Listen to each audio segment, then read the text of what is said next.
know you can't see me. I was going to have a bit of a waffle, but I don't think I'll bother. It's August, it's the middle of summer, it's dark, so what does that mean? Yeah, I'm doing I'll not say I'm on nights, I'm just doing one job tonight. So I'm currently on my way down to collect at Liverpool. It's 10:30 now. I'm due to collect at Liverpool at midnight, so I'm going to get there half an hour earlier, which is always better. And I'm collecting for Colchester to Marks and Spencer. I don't know what I'm collecting, but I think, looking at the place I'm collecting for, things like this tend to be refurbs, you know, late collections and delivering early, well, say early in the morning. It tends to be the type of thing where you meet the fitters on site if a new shop's being built or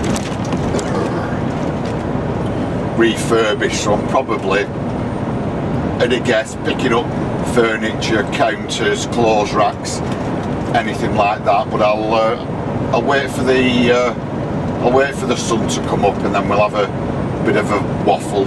I just wanted to carry on from the last video. If you've not watched it, just watch it. The one where I'm putting the fire extinguisher on and I'm talking about ticking boxes. This is just another example of ticking boxes, because since that last video I got 2 weeks straight of delivering hazardous goods. Today's Tuesday night. The particular company I was working for were quiet yesterday and today, so I've managed to pick this one up, but I'll get into it later because it's too dark, you can't see me. Not that that's a bad thing, and I'll just check in with you when the sun's come up. Okay, cheerio.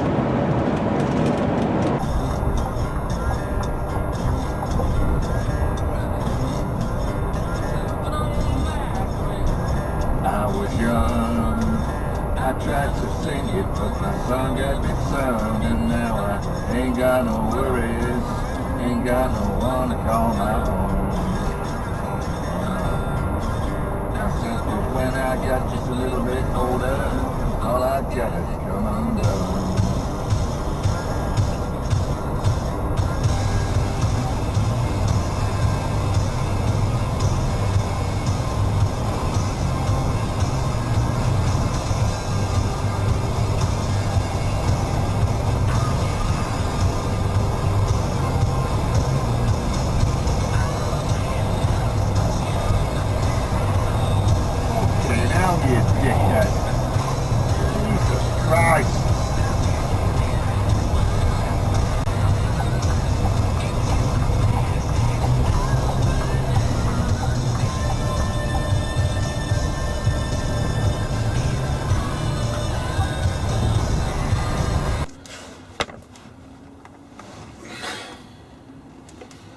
Right, it's daylight and I'm zonked. You know it is when you've drove through the night and then it's daylight and your body clock's all out of sync and you're shaking that tiny little bit. Right, so I'm at Colchester. You see that numpty then? Anybody that knows it, if you're southbound on the M6 through Birmingham at Spaghetti, splits up into 4 lanes. Left 2 lanes are for A38, the right 2 lanes are for the M6. So I'm pootling along, there's this guy behind me. I move over to the right, to the inside of the 2 on the right, because I'm going down the M6. He stays to my left. Then I noticed he's coming up the inside of me, so I'm thinking he's going into Birmingham. And then at the last minute, I noticed he puts his right indicator on, but just barges his way in, forces me across into lane 2, and on his merry way. Good job there were nothing overtaking me, isn't it? You know, like a motorbike or something, or a van or a car that he hadn't seen, because it's only 2 lanes. And then I noticed from there, from Spaghetti all the way to the M42 junction, just sat in the middle lane.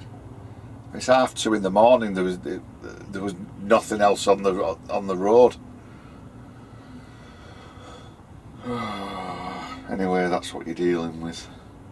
So right, collected at Liverpool. So I'm down at the new M&S at Stanway at Colchester.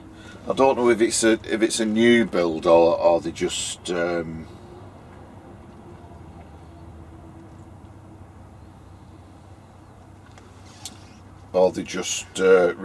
it.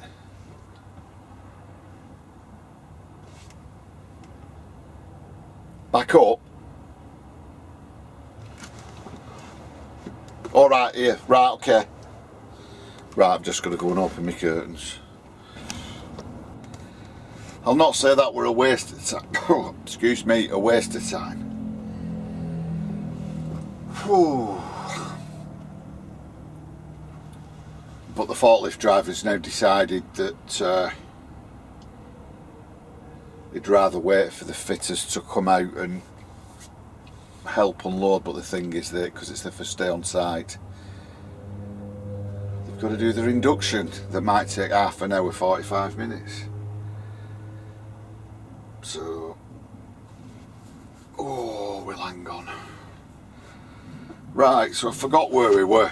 Yeah, this Marks and Spencer's, I don't know whether it's a new build. It looks like a new build. Or whether it's just a refurb. All looks new though to me, and I've not been down this way for ages, so I can't tell. Right, so where were we? What's the point in this? What's the point in this video? The point is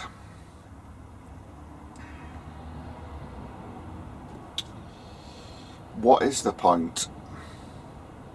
Right, the last video where I'd put the fire extinguisher on, which wasn't the point of the video. The whole point of the video was, well, just watch it and you'll see at the end. And I was on about ticking boxes with regards to the ADR. Now that was probably about 3 weeks ago when I filmed that. So after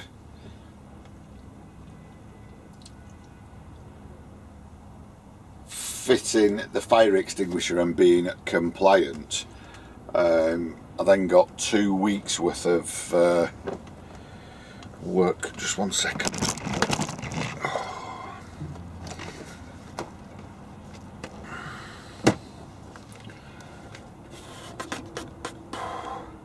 See, my point is, it's never as easy as the phone ringing and people wanting you to do stuff and people throwing money at you.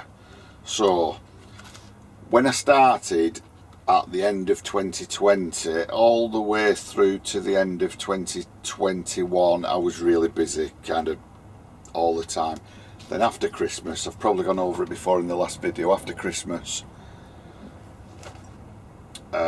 January into February was always quiet anyway, so I kind of preempted that so it wasn't an issue when the work didn't pick up. But that just went on and on and on.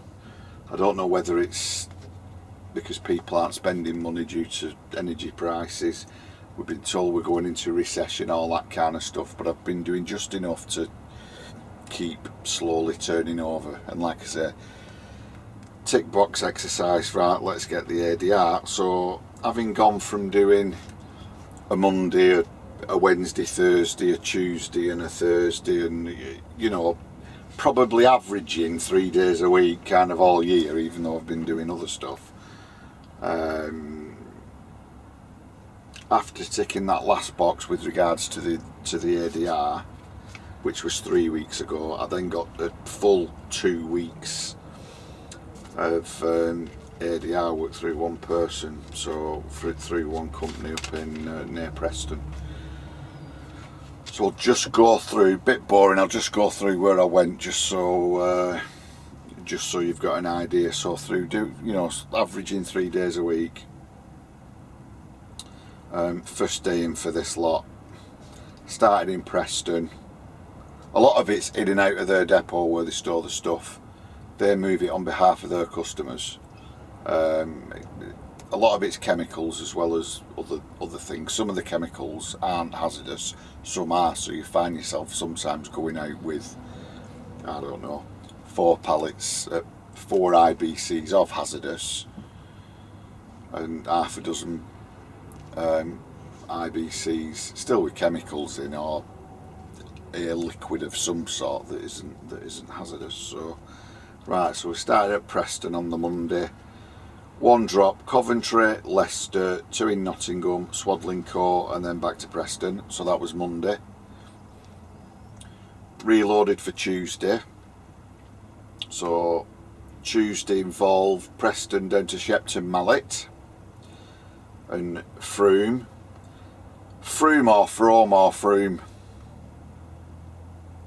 then to Swindon, and then back to Preston with empty IBCs. The two deliveries down there, Shepton Mallet and Frome, were to a couple of quarries, and then into Swindon to the will it be Thames Water at Swindon?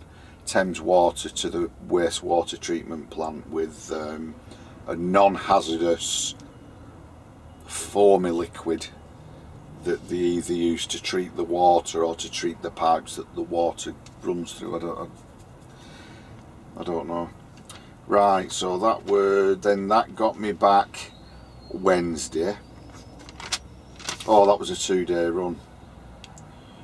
Tuesday to Wednesday, because like I say, Preston, Shepton, Mallet, Frome, delivered Swindon the Wednesday morning, reloaded, back up to Preston, went home. Then Thursday, back down again from there to Willenhall,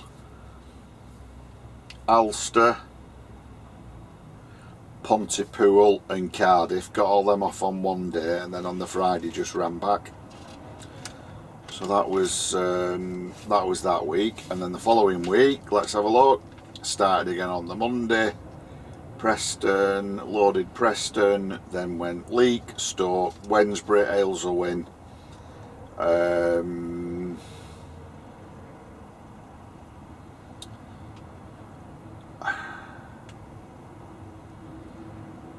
Brayley Hill and Round Hill. Where's Round Hill now? I forgot. Is it near Kidderminster? And then back up. Tuesday again, Lee, Winsford, Middlewich, Ellesmere Port, Liverpool and Bolton.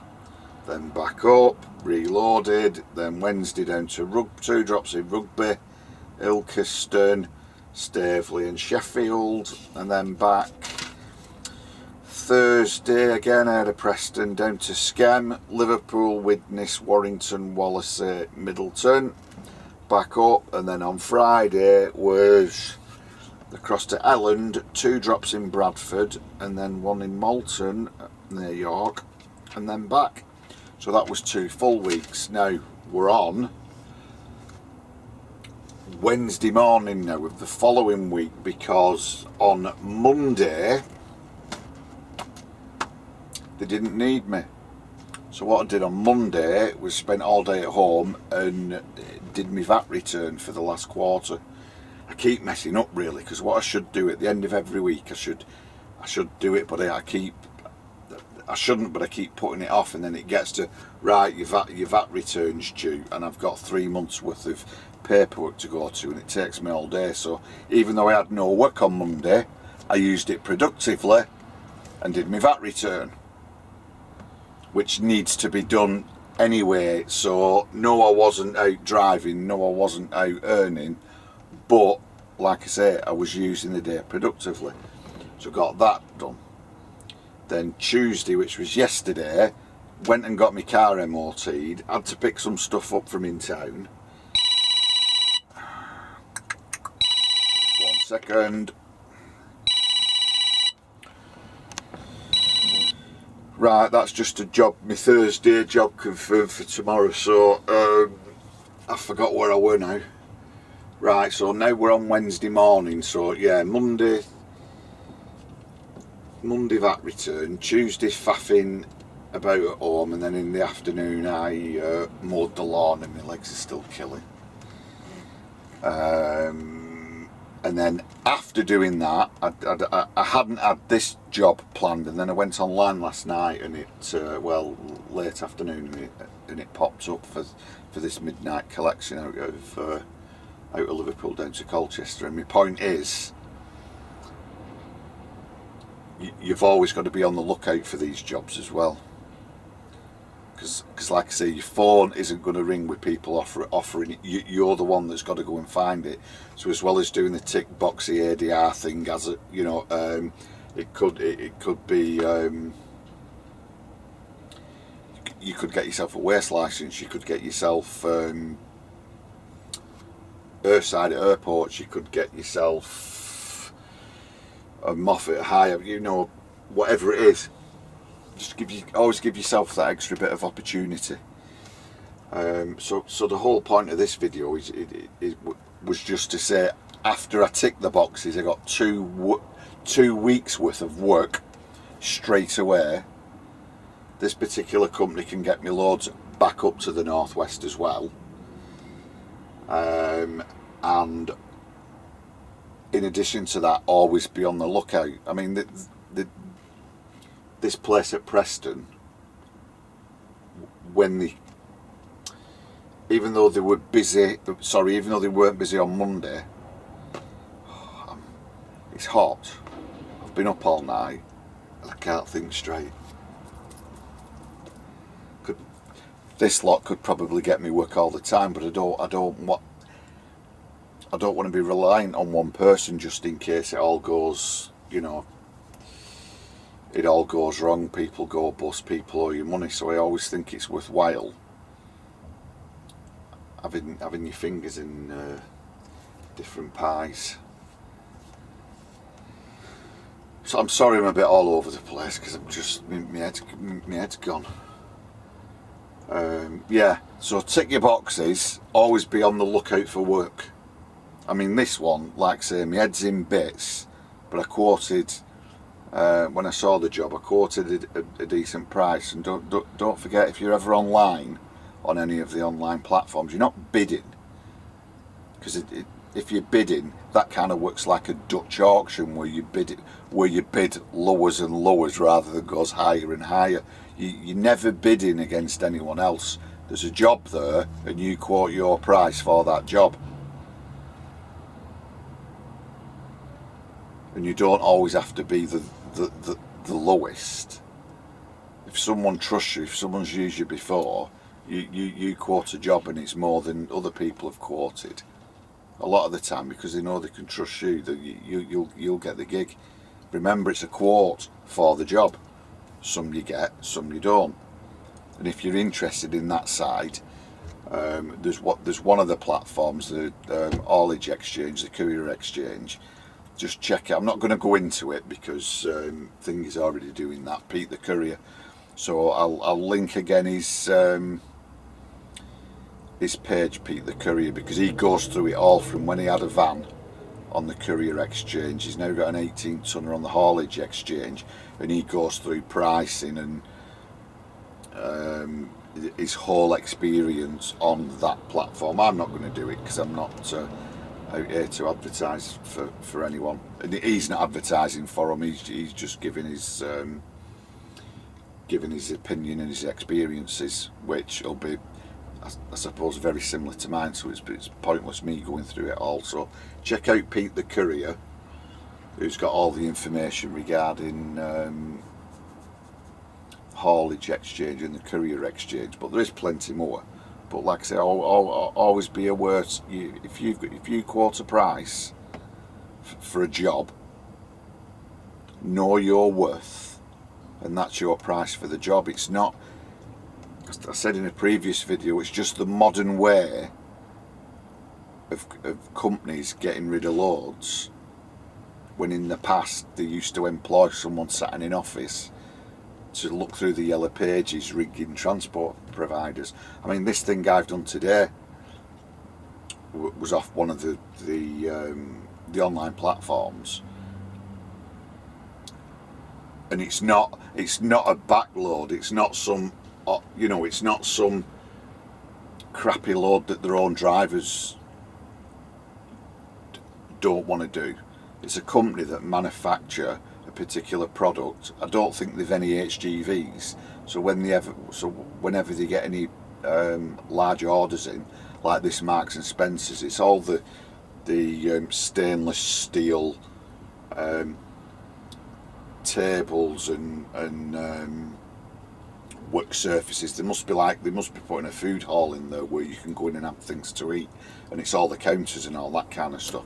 So it's not a, you know, it's not a crappy backload of empty pallets or scrap wood or anything like that. It's a, you know, it's really expensive stuff. So, and they've paid a decent price, because I've worked through the night to get it done. So I can't think, what is it we're driving through the night? Where's he going?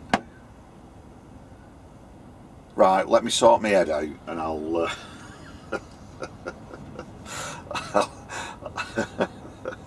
come back with some more useful information. Bloody hell. Right, we're out of Colchester, and to be honest with you, I don't even know what the point is of this video. Thinking about it, it was going to be just a. It was just going to be an example of what can happen when you tick a box. And what did happen was I got 2 weeks work, 2 weeks worth of work doing the hazardous. I've now got an account with that company, and I'm going to get a lot more work from that company. So at the end of the day, that's all this video was about. So if you've got your own motor and you're struggling for work, even look round wherever it is you live, see if there is anybody that does anything dedicated or anything slightly specialist. And when I mean slightly specialist, it might just be the fact that they use, could be, like I said before, it could be hazardous. It could just be that they use someone with a high ab or a tipper or this or that. You know, it's pointless getting a flatbed if you live near a load of quarries, isn't it? Kind of thing. So once I tipped at Colchester, which was a good paying job, that meant I could get back up. I'm now at Derby, so I drove back up to Derby. So let's rewind a little bit. Started at 10 p.m. Tuesday evening, loaded at Liverpool between 12:30 and 1:15. Sorry, 11:30 and 1:45. Got down to Colchester for 7:15, 7 o'clock. I was supposed to be there at 8 o'clock anyway. Probably left there at 9:30. After leaving there, drove up to Derby. So I got to Derby, I think, on 14 hours and 50 minutes of my shift time, and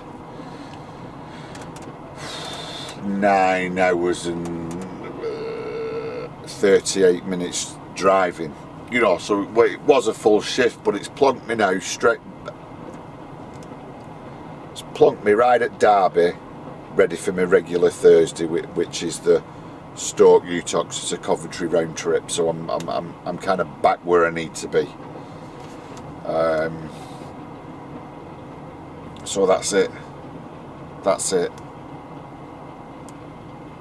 Tick boxes. If you're not willing to tick boxes, if you're not willing to do the odd silly shift, whether that's a night shift, a Saturday or Sunday, a bank holiday, especially when you're quiet, I don't think this job's for you, because you'll never earn anything. Sometimes you've got to, even if you don't want to do it. If I didn't want to do that last night, I'd have missed out on a good paying job. But the fact it's the middle of summer, the nice warm evenings, it's ages since I've done a night shift or a night run. Other than my head being battered this morning and feeling drunk, I do enjoy that, and I do enjoy that slight change, you know, slight change away from the norm. But that's what you've got to do.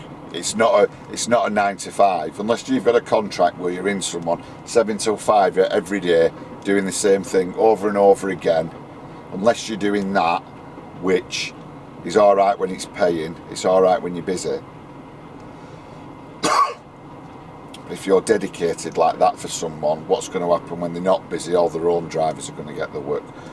What you're going to do when you've not been paid for a couple of months and then they go into administration or something similar, you might be owed 3 months' money, you know. So if you work for a variety of different people, if one of them go out of business, it's a bitter pill to swallow that you might not get paid off that customer. But if you're constantly working for other people as well, you're still going to be generating income. So as well as ticking boxes, you've got to be prepared to do stuff you wouldn't normally do, and you've got to be the one going out trying to get that work. Because if you're not committed to doing that, there's not some magic transport manager somewhere who magically gets your phone number and rings you up and starts offering you work. The only time that'll happen is if once you've made the initial approach, you've done some jobs for that particular person, they're happy enough with the way you work and there's no issues, then that's when people start ringing you. But initially, you're the one that puts in that legwork to generate customers and, you know, generate the work. So parked up at 1, it's about 5 o'clock now. I'm gonna go to bed now. It's another one of these hot days, so I'm not going to whinge about it, because I've got my sunroof open, I've got my curtains closed so the sun's not shining in like, you know, a greenhouse. I did have this door open a tiny bit like that to get a breeze through, and I've got my passenger door open on the first notch of the check strap, blowing a breeze through. So no more silly questions on Facebook about how do you keep cool in summer. You know, you grown-ups, you adults, just use your common sense. And again, I've said it before, I'll probably say it again. If you can't use your common sense, if you can't think for yourself, it's not for you. So right, that's it. It was probably a waste of time, but I just needed to get across the fact that sometimes you generate work by offering, let's say, an additional service. So I'll leave it now. Next video I'll probably get into just let me know if you'd. I'm going to do a video on how to apply for your O licence and what steps you've got to go through. But I'm also thinking of doing a video on IR35 and limited drivers, even though I think there's no such thing as a limited driver. You're self-employed working for your own company. You're not at limited driver. You've got to know the differences. So I'm thinking of doing a video like, say, IR35. I don't know whether to do that now or not, because things have changed recently, haven't they? So let me know if you want an IR35 video, but I'll definitely do one on how to apply for your own licence. Right, cheerio.